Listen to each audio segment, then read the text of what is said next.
प्रिय मित्रों, शुभ संदेश के प्रार्थना के समय में आपका हार्दिक स्वागत और मेरा प्यार भरा शालोम। आशा है आप सबके घर में क्रिसमस की तैयारी शुरू हो गई होगी, कपड़े वगैरह खरीद लिए होंगे, टेलर को दे दिए होंगे और डेकोरेशंस की तैयारी होने लगी होगी।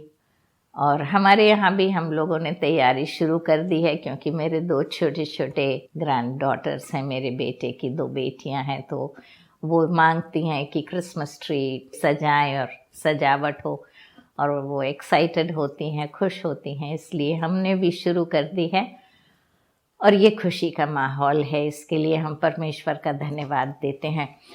इसके पहले कि हम आगे जाएं, फिर से एक बार मैं आपको अपने प्रार्थना योद्धाओं के बारे में याद दिलाना चाहूँगी और आपसे रिक्वेस्ट करूँगी कि यदि आपके पास कोई प्रार्थना के निवेदन है तो प्लीज़ आप ज़रूर उनसे फ़ोन करके बात कीजिए और जो भी आपके प्रॉब्लम्स हैं, समस्याएं हैं, उनके साथ बांटिए। वो आपसे बातचीत करेंगे और आपके लिए प्रार्थना करेंगे। और YouTube पर भी जब आप अपने रिक्वेस्ट्स भेजते हैं, पोस्ट करते हैं या कमेंट्स पोस्ट करते हैं, तो मैं खुद वहाँ से आपका नाम लेती हूँ और आपके लिए प्रार्थना करती हूँ। और आशा है कि परमेश्वर आपको प्रार्थना का जवाब भी दे रहे हैं और हर तकलीफ़ और हर समस्या से बाहर निकाल रहे हैं। आइए इसके पहले कि हम आगे बढ़ें, हम प्रार्थना करेंगे। परम प्रधान परमेश्वर पिता, हम तेरे नाम का धन्यवाद देते हैं। प्रभु जी, इस समय के लिए धन्यवाद देते हैं जब हम तेरे नाम से एकत्रित हुए हैं कि हम तेरा गुणानुवाद कर सकें, तेरे वचनों को पढ़ सकें, सीख सकें, समझ सकें और परमेश्वर तेरी राह में चल सकें। परमेश्वर पिता, हम सारे दर्शकों को और हमारे सारे मित्रों को तेरे हाथ में सौंपते हैं और विनती करते हैं कि एक एक पर अपना नेक और मजबूत हाथ बढ़ा कर रखेगा।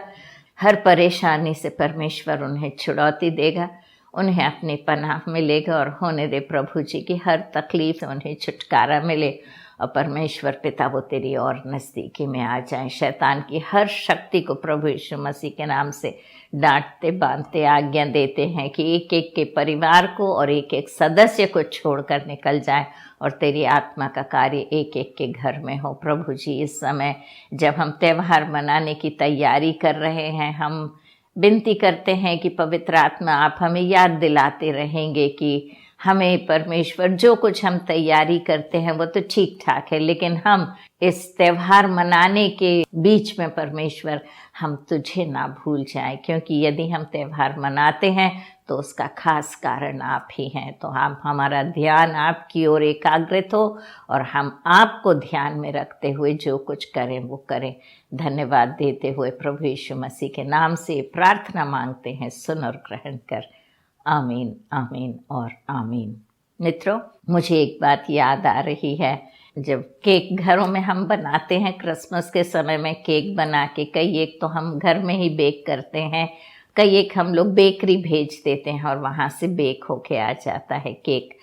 तो इस प्रकार से मेरे भाई के घर में वो लोग केक बना रहे थे और काफ़ी केक, करीब 6-7 किलो का केक उन्होंने बनाया और बना के बेकरी में भेजा और केक बन के आ गया। और जब उन्होंने एक केक निकाल के टेस्ट करने के लिए उसको काटा और एक स्लाइस काट के और मुंह में जब डाला, उसका एक टुकड़ा जब मुंह में डाला तो जाके बाहर थूकने लगे। और जब पूछा गया उनसे तो कहने लगे कि मैं केक में शक्कर डालना भूल गया। और सारे केक बन के तैयार हो गए थे और शक्कर डालना भूल गए थे। आटा, बटर, मैदा, अंडा, बेकिंग पाउडर, वो सब चीज़ तो डल गई, लेकिन जो असली चीज़ जो मिठास देती है, शक्कर, वो डालना भूल गए। और फिर उसके बाद उनकी समझ में नहीं आया क्या करें, तो उनने शक्कर का शीरा बनाया और शक्कर के शीरा उसमें डाल के उसको भिगोने की कोशिश करी, लेकिन वो केक का टेस्ट तो फिर नहीं आता, बिगड़ चुका था तो बिगड़ ही गया था। मित्रों, इसी प्रकार से कुछ हमारा क्रिसमस कभी कभी हम बिगाड़ देते हैं। जो असली मिठास जो इस त्यौहार की है वो है प्रभु यीशु मसीह। और हम नए कपड़े और पकवान और सजावट और इन सब चीज़ों में इतने मशगूल हो जाते हैं कि हम प्रभु यीशु मसीह को भूल जाते हैं। हम सोचते हैं त्यौहार खुशी मनाने का समय है, हमारे लिए हम खरीदी करें और हम अच्छी अच्छी चीज़ें बनाएं और मौज करें। इस प्रकार से हम त्यौहार मनाते हैं। लेकिन मित्रों, ऐसा नहीं होता, क्योंकि यदि उसमें मिठास ही नहीं है तो वो केक किस काम का। और फिर आप उसे किसी भी तरीके से मिठास उसमें डालने की कोशिश कीजिए, वो टेस्ट फिर नहीं आता। इसलिए हम इस साल जब क्रिसमस मनाते हैं तो हम ये बात याद रखें कि हम अपना प्रार्थना का समय, परमेश्वर की संगति, वचन को पढ़ना, प्रार्थना करना और जो कुछ हम परमेश्वर को समय देते हैं उसमें हम कोई घटी ना करें, कोई कमती ना करें, लेकिन उसके ओर ज़्यादा ध्यान दें और उस पर ध्यान देना हमारा फर्ज बनता है। तो मित्रों, हम इस साल वो बात को याद रखेंगे और हम दूसरों तक परमेश्वर के इस वचन को पहुंचाने की कोशिश करेंगे। आज का जो पाठ हम करने जा रहे हैं वो लूका रचित सुसमाचार और उसका 10वां अध्याय हम शुरू करने जा रहे हैं। पिछले हफ्ते हमने देखा था यीशु के चेले बनने का क्या मूल्य हमें चुकाना पड़ता है, कि प्रभु यीशु मसीह ने कहा था जो कोई मेरे पीछे आना चाहता है वो अपना क्रूस उठा के मेरे पीछे हो ले। और दुख तकलीफ़ों का सामना हमें करना पड़ता है कभी कभी जब हम प्रभु यीशु मसीह के पीछे चलते हैं। इसके आगे हम देखते हैं 10वां अध्याय। इसमें लिखा है, इन बातों के बाद प्रभु ने 70 और मनुष्य नियुक्त किए और जिस जिस नगर और जगह को वह आप जाने पर था वहां उन्हें 2-2 करके उसने भेजा। तो प्रभु यीशु मसीह ने पहले तो 12 चेले भेजे थे और वो लोग गए थे, उन्होंने प्रभु यीशु मसीह के नाम का सुसमाचार लोगों को दिया, बीमारों को चंगा किया, दुष्ट आत्माएं निकाली और इस प्रकार से वो खुशी खुशी वापस आए।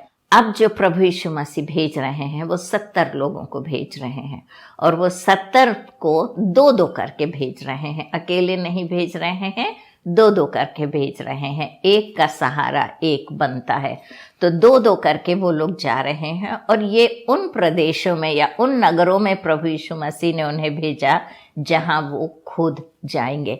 तो मित्रों, जब हम प्रभु यीशु मसीह का प्रचार करने जाते हैं तो हम उसके लिए रास्ता तैयार करने जाते हैं। जैसे जब वो उनका पहला आगमन हुआ था, ये जो क्रिसमस हम मनाते हैं, पहले आगमन में उनके आने के पहले यूहन्ना बपतिस्मा देने वाला आया था। उसने कहा कि मैं उसका रास्ता, उसका मार्ग तैयार करने आया हूँ। इस प्रकार से हम भी बपतिस्मा देने वाले यूहन्ना के समान होते हैं जो उसके मार्ग को हम तैयार करते हैं। प्रभु यीशु मसीह हर जगह जाना चाहते हैं और जब वो हर जगह जाना चाहते हैं तो उनके लिए रास्ता तैयार करना जरूरी होता है। जब भी कोई राजा कहीं जाता है तो उस रास्ते को तैयार करते हैं वो लोग जिस रास्ते से राजा जाएगा। तो इसी प्रकार से हमें प्रभु यीशु मसीह के लिए रास्ता तैयार करना पड़ता है। जहाँ प्रभु यीशु मसीह रास्ता तैयार देखते हैं वहाँ वो जाते हैं। तो मित्रों, हमारे लिए बहुत ज़रूरी है कि हम जो हैं हम प्रार्थना करें, सुसमाचार सुनाएं और उस प्रकार से प्रभु का रास्ता तैयार करें।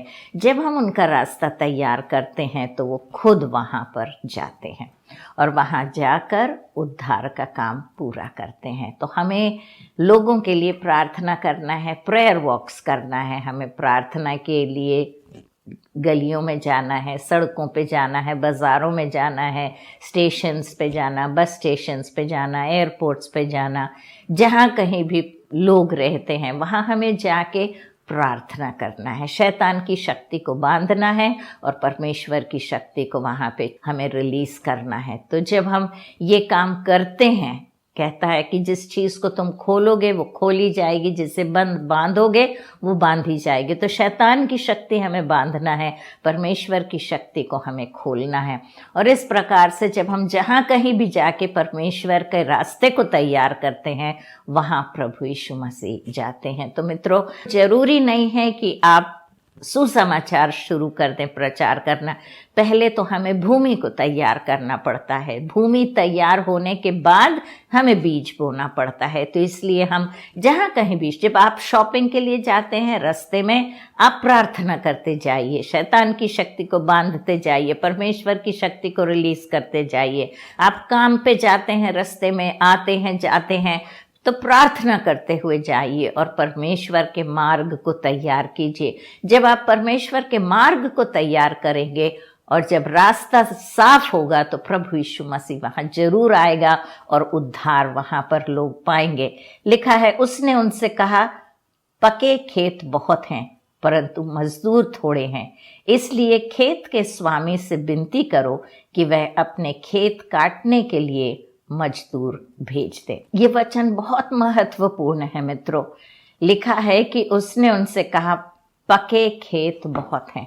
हम चारों तरफ देखते हैं मित्रों, इने गिने मसीही लोग हमें दिखते हैं और बहुत उनमें से भी बहुत कम हैं जिन्होंने प्रभु यीशु मसीह को अपना उद्धारकर्ता माना है। आप अपने चर्च में देख लीजिए, आपकी कलीसिया में देखिए, कितने हैं जो सचमुच में परमेश्वर की भक्ति में लगे हुए हैं, परमेश्वर को सच्चे दिल से मानते हैं। कितनों ने प्रभु यीशु मसीह को अपना मुक्तिदाता ग्रहण किया है और कितने ऐसे हैं जिनका नाम है सैमुअल, इमैनुएल, मार्था, मरिया नाम है, लेकिन उनका जो जीवन है वो परमेश्वर से बहुत ही दूर है। तो हमें पहले तो अपनी कलीसिया के लोगों के लिए ही प्रार्थना करना है। उनसे जाके बोलिए मत कि हम तुम्हारे लिए प्रार्थना कर रहे हैं, लेकिन आप उनका नाम अपने लिस्ट में लगा लीजिए और आप उनके लिए प्रार्थना कीजिए ताकि वो अपना जीवन परमेश्वर को दे सकें। अपने खुद के परिवार के लोग, जो आपके परिवार के लोग प्रभु को उद्धारकर्ता के रूप में नहीं जानते, उनके लिए नाम लेके प्रार्थना कीजिए कि वो लोग परमेश्वर की नज़दीकी में आ जाएं, अपने जीवन में प्रभु को वो ग्रहण करें। और इस प्रकार से जब वो प्रभु को ग्रहण करेंगे, हमारी कलीसिया के लोग विश्वासी हो जाएंगे, परमेश्वर पर विश्वास करने लगेंगे, अपना जीवन उसे समर्पित करेंगे, उसके चेले बन जाएंगे, उसके पीछे हो लेंगे, तब हम देखेंगे बदलाहट आना शुरू होगी। ये अन्य जातियों की वजह से सुसमाचार में रुकावट नहीं आती। रुकावट जो सुसमाचार में आती है वो हमारे मसीही लोगों के कारण आती है, क्योंकि हमारा जीवन इतना परमेश्वर से दूर रहता है और इतना सांसारिक जीवन हमारा होता है कि लोगों को अन्य जातियों में और हम में कोई फर्क ही नज़र नहीं आता। हमारे घर के पास एक बूढ़ी माँ रहती थी और एक बार मैंने उन्हें नया नियम दिया पढ़ने के लिए और वो नया नियम पढ़ने लगी और एक दिन मेरे से कहने लगी कि मधु, आपके इस जो वचन आपने मुझको दिया है वो कितना सुंदर वचन है, मोतियों के समान वो वचन है, लेकिन मैं देखती हूँ कि आपके जो क्रिश्चियन लोग हैं वो तो इतने गंदा जीवन जीते हैं, उनके घर में लड़ाइयाँ होती हैं, उनके घर में शराब वो लोग पीते हैं और उनकी गाली देते हैं और उनके वचन भी जो वो बोलते हैं इतने कटु वचन होते हैं और आस पड़ोस के लोगों से भी उनका व्यवहार अच्छा नहीं होता। तो जब इतनी अच्छी सीख आपके पुस्तक में दी गई है तो फिर आप लोग उसका अनुसरण क्यों नहीं करते? तो मित्रों, लोगों को परमेश्वर के वचन पसंद आते हैं क्योंकि उन्हें मालूम है कि ये सच्चा वचन है, क्योंकि प्रभु यीशु मसीह ने कहा मार्ग, सत्य और जीवन मैं हूँ। तो सत्य प्रभु में ही पाया जाता है और किसी ने भी आज तक दुनिया के शुरू से लेके आज तक कोई भविष्यवक्ता होने दीजिए, कोई नबी होने दीजिए, किसी को भी आप देख लीजिए, किसी ने ये बात नहीं कही कि मार्ग, सत्य और जीवन मैं हूँ। सबने ये कहा कि मैं तुम्हें रास्ता बताऊंगा, मार्ग, सत्य और जीवन का रास्ता बताऊंगा। और कहते हैं उसे मार्ग, सत्य और जीवन को ढूंढो, अंधेरे में से निकलो, रोशनी में आओ, मौत से निकल के जीवन में आओ। इस प्रकार लिखा है, लेकिन मार्ग सत्य जीवन मैं हूँ इस प्रकार से कहीं भी नहीं लिखा।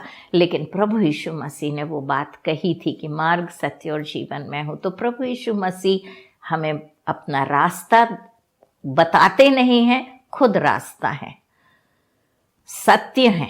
वो सत्य की राह नहीं बताते, खुद सत्य है। वो हमें जीवन की रास्ता नहीं बताते, वो खुद जीवन है। तो उनके पीछे हमें हो लेना है। और जब हम उन्हें मानने लगते हैं और हमारा जीवन जब बदलता है, मित्रों, ये हमारे धर्म को बदलने की बात नहीं है, ये जीवन को बदलने की बात है। धर्म को बदलने से कुछ नहीं होता, हम किसी भी धर्म के क्यों ना हो, लेकिन यदि हमारा जीवन परमेश्वर के लायक नहीं है तो वो जीवन बेकार है। यदि हमारा जीवन संसारिक है और गंदगी से भरा हुआ है तो ऐसा जीवन किस काम का। लेकिन जब प्रभु हमारे जीवन में आते हैं तो हमारा जीवन बदल जाता है। और यहाँ पर हम देखते हैं कि खेत तो पके हुए हैं, चारों तरफ लोग हमारे हैं जो प्रभु को नहीं जानते, तैयार हैं वो, लेकिन मजदूर कम हैं। क्योंकि हम देखेंगे हमारी कलीसिया में कितने जन हैं जो सुसमाचार प्रचार करते हैं। हम बात करने से डरते हैं, हम शर्माते हैं, हम इस बात को अपने दोस्तों के सामने प्रभु यीशु मसीह के बारे में हम बात करने से हम पीछे हट जाते हैं। हम न्यूज़ के बारे में बात करते हैं, हम टीवी में कौन सा प्रोग्राम आ रहा है उसके विषय में बात करते हैं, मूवीज़ के बारे में बात करते हैं, किसके घर में क्या हो रहा है वो सब बातें हम करते हैं। लेकिन प्रभु के बारे में बात करने से हम पीछे हट जाते हैं। मजदूर कम हैं, हमें खुद मजदूर बनना है और हमें दूसरों को भी परमेश्वर के पास लाना है। पहले तो कलीसिया को विश्वासी बनना है, एक एक इंसान को, एक भी इंसान, हम वो कहावत मालूम है हमें जो कहता है कि एक मछली, एक गंदी मछली सारे तालाब को गंदा कर सकती है। तो हम पहले तो अपनी कलीसिया के लोगों के लिए प्रार्थना करें, अपने परिवार के लोगों के लिए प्रार्थना करें कि वो परमेश्वर के राज्य में आ जाएं और जुड़ जाएं। तब हम देखेंगे कि हम सब मिलके, जैसे लिखा है, एक नहीं दो दो करके परमेश्वर ने उन्हें भेजा। दो की संख्या का बहुत महत्वपूर्ण है। लिखा है यदि दो जन मिलकर और किसी भी बात में सहमत होंगे तो वो बात हो जाएगी। तुम पृथ्वी पर उसे तुम अंगीकार करोगे तो वो स्वर्ग में और पृथ्वी पर दोनों जगह वो हो जाएंगी। तो इस प्रकार से प्रभु यीशु मसीह ने कहा कि पके खेत बहुत हैं परंतु मजदूर थोड़े हैं। हम सब जाते हैं चर्च को, गिरजे घर को हम जाते हैं, हम में से सब लोग वहाँ जाते हैं, आराधना करते हैं, स्तुति करते हैं और आ जाते हैं। हम गिरजे घर में कुछ काम भी नहीं करने मांगते, ना वॉलेंटियर का काम करने मांगते हैं, ना कुछ भी। पास्टर से जाके हम ये नहीं कहते कि यदि मेरे लायक कोई काम हो तो आप मुझे बोलिए, मैं करने को तैयार हूँ। हम गेस्ट के समान, मेहमान के समान जाते हैं, चर्च अटेंड करते हैं और वापस आ जाते हैं। आजकल तो हम लोग चर्च को भी नहीं जा रहे क्योंकि कोरोना है, लेकिन कई एक इसके पहले भी हम लोग कभी कभी तो सिर्फ क्रिसमस में, ईस्टर में, गुड फ्राइडे में जाते हैं और बाकी समय हम नहीं जाते। लेकिन परमेश्वर के भवन में जाना, उसकी आराधना करना हमारे लिए बहुत ही ज़्यादा ज़रूरी है। और प्रार्थना करना, यदि आप नहीं भी जा रहे हैं कहीं प्रचार करने तो लोगों के लिए प्रार्थना कीजिए कि प्रभु अपने लोगों को भेज ताकि वो जाके सुसमाचार सुनाए और जो लोग खो गए हैं उन्हें ढूंढें। तो इस प्रकार से जो लोग परमेश्वर से दूर हैं उन्हें परमेश्वर के राज्य में लाना हमारे लिए बहुत ज़रूरी है। लिखा है कि इसलिए खेत के स्वामी से विनती करो कि वह अपने खेत काटने के लिए मजदूर भेज दे। तो हमें प्रार्थना करना है परमेश्वर से कि परमेश्वर पिता तू अपने और सेवकों को उठा और सेवकों को हिम्मत दे, ताकत दे, भार दे, आत्माओं का भार दे ताकि वो जाकर सुसमाचार सुना सकें। मित्रों, गांव में कितने गांव हैं हमारे देश में जहां पर वो लोगों को प्रभु यीशु मसीह का नाम तक नहीं मालूम। राजस्थान के एक गांव में एक प्रचारक ने जब जाके पूछा कि आप प्रभु यीशु मसीह के बारे में जानते हो क्या, और उनको जवाब मिला कि नहीं, हमारे गांव में तो ये आदमी नहीं रहता है, आप बाजू के गांव में जाके पूछिए, शायद वो वहाँ रहता होगा। तो मित्रों, ये हालत है। तो हमें पर प्रचार करना है, परमेश्वर के वचन को ले जाना है। हाँ, मुश्किलातों का सामना हमें करना पड़ेगा, क्योंकि लोग नहीं चाहते कि हम प्रभु यीशु मसीह के नाम का प्रचार करें। लेकिन यदि हम उनके नाम का प्रचार नहीं करेंगे तो कितने लोग हैं जो नरक की आग में झोंके जाएंगे। तो यदि हमें कुछ तकलीफ उठाना पड़े तो हम उठा लें, ताकि बहुत से लोग परमेश्वर के राज्य में जुड़ सकें और नरक से बचकर स्वर्ग में जा सकें। और ये जब हम प्रार्थना करेंगे परमेश्वर से, तब वो मजदूरों को उठाएंगे। लिखा है, जाओ देखो, मैं तुम्हें भेड़ों के समान भेड़ियों के बीच में भेजता हूँ। तो मित्रों, हमें परमेश्वर ने हमारे से कोई भी बात छुपा नहीं रखी। उसने ये नहीं कहा कि तुम जाओ और प्रचार करो और मैं तुम्हें उस बहुत सी आशीष दूंगा। हाँ, आशीष मिलेगी, स्वर्ग में जरूर आशीष मिलेगी, यहाँ भी आशीष मिलेगी, लेकिन आशीष के साथ साथ दुख तकलीफ का भी सामना करना पड़ेगा। स्पष्ट रूप से प्रभु कह रहे हैं, मैं तुम्हें भेड़ों के समान भेड़ियों के बीच में भेजता हूँ। में आता है जो गंदे काम करता है, गाली गलौज देता है, उन्हें कुछ नहीं कहा जाता, लेकिन जो भजन गाता रहता है उन्हें डंडों से पीटा जाता है। लिखा है बिल्कुल साफ, प्रभु यीशु मसीह ने कहा कि तुम भेड़ के समान हो और तुम्हें भेड़ियों के बीच में मैं भेज रहा हूँ। इसलिए ना बटुआ, ना झोली, ना जूता लो और ना मार्ग में किसी को नमस्कार करो। तो प्रभु यीशु मसीह कह रहे हैं, तुम संसारिक चीज़ों की फिक्र ना करो, तुम परमेश्वर पर भरोसा करके आगे बढ़ो। ना बटुआ लो, ना जूता लो, ना तुम झोली लो और किसी को नमस्कार भी ना करो, तुम अपने काम से मतलब रखो। और फिर लिखा है कि जिस किसी के घर में जाओ, पहले कहो इस घर पर कल्याण हो। तो हम जब किसी के भी घर जाते हैं सुसमाचार प्रचार करने, तो किसी के घर में हमें ठहरना पड़ता है, किसी के घर हम जाके प्रचार करते हैं। तो परमेश्वर का वचन कहता है कि तुम वहां पर जब जाते हो तो तुम उनका किस प्रकार से अभिवादन करोगे। तुम कहोगे इस घर पर कल्याण हो, इस प्रकार से हम उनका अभिवादन करेंगे। और यदि वहां कोई कल्याण के योग्य होगा तो तुम्हारा कल्याण उस पर ठहरेगा, नहीं तो तुम्हारे पास लौट आएगा। तो जब हम किसी के घर जाते हैं तो हम उनसे कहते हैं तुम्हारा कल्याण हो, तुम्हारे घर का कल्याण हो, परमेश्वर की आशीष तुम पर बरसाई जाए। और यदि वो लोग सच्चे मन के हैं और तुम्हें सच्चाई से वो लोग आह्वानित करते हैं और आपका स्वागत करते हैं, तो परमेश्वर की आशीष उन पर उंडेली जाएगी। लेकिन यदि कोई आधे मन से या मन में कुछ रखे हुए और आपको घर में बुलाए और आपका आदर ना करे, तो वो जो शांति या कल्याण आपने उस घर पर रिलीज किया है वो वापस आपके पास आ जाएगी। तो मित्रों, हमारे लिए बहुत ज़रूरी है कि हम परमेश्वर के पीछे हो लें, हम परमेश्वर के वचन को लेके आगे बढ़ें, हम परमेश्वर का सुसमाचार सुनाएं, हम डरे ना घबराएं, लेकिन हम ये याद रखें कि परमेश्वर हमारे साथ है। हम भेड़ों के समान भेड़ियों के बीच में जाते हैं और परमेश्वर का सुसमाचार सुनाते हैं। इस त्यौहार के समय में हम ये प्रार्थना करें कि परमेश्वर ना सिर्फ हम अपने लिए लेकिन दूसरों के लिए हम जीना सीखें। आप कितनों की सहायता कर सकते हैं, आप कितनों को, हम अपने लिए तो कपड़े लेते हैं, हम अपने लिए तो राशन लेते हैं, हम अपने लिए तो पकवान बनाने की सोचते हैं, लेकिन क्या हम दूसरों के बारे में उस प्रकार सोचते हैं? हम अगर थोड़ा सा अपना हिस्सा लेकर दूसरों को देंगे तो उन्हें भी आशीष मिलेगी।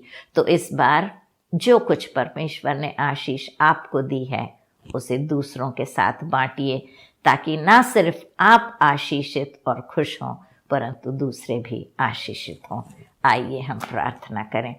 परम प्रधान परमेश्वर पिता, हम तेरे नाम का धन्यवाद करते हैं, धन्यवाद देते हैं इस सुंदर मौसम के लिए जब चारों तरफ तेरा गुणानुवाद और स्तुति हो रही है। प्रभु जी, हमें बुद्धि और ज्ञान दे ताकि हम परमेश्वर तुझे ना भूलें, लेकिन तुझे परमेश्वर हम केंद्र बनाकर परमेश्वर पिता अपने इस त्यौहार को मनाएं और होने दे कि हम ना सिर्फ अपने लिए लेकिन दूसरों के विषय में भी सोचें, इस खुशी को दूसरों के साथ भी बांटें, ताकि ना सिर्फ हम खुश हों लेकिन हमारे साथ और बहुत से लोग इस खुशी में शामिल हो सकें।